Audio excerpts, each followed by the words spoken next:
Guys, রাজবাড়ী পাংশা থানা কসমাজাল union গাংধাইট গ্রাম বড় মাঠ। দেখি কেরম পেঁয়াজ হয়েছে কৃষি ভাইদের।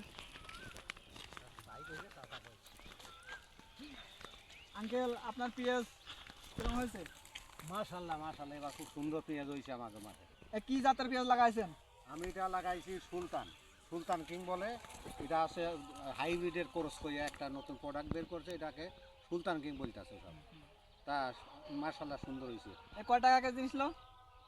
এটা ৬,০০০ টাকা কেজি নিছিল এটা দানা প্রতি। আশা করতেছেন কয় মন করে হতে পারে শতাংশ? এখন যা দেখা যাচ্ছে যে ইনশাল্লাহ আল্লাহ যদি ভালো করে তে আমার প্রতি শতকে 2 মন হইবে। আরে পেঁয়াজের বয়স কয়দিন হয়েছে? আজকে থেকে প্রায় 2.5 মাস হয়েছে। আর কতদিন গেলে ভাই পেঁয়াজ উঠানো যাবে? 15 থেকে 20 দিনের ভিতরে উঠে ফেলবে ইনশাল্লাহ। আল্লাহ যদি তৌফিক দেয়, কোনো ওয়েদার প্রাকৃতিক দুর্যোগ যদি না হয়, 15 থেকে 20 দিনের ভিতরে ইনশাল্লাহ আমরা এই পেঁয়াজটা তুলে সঙ্গে গুদামজাত করতে পারবো।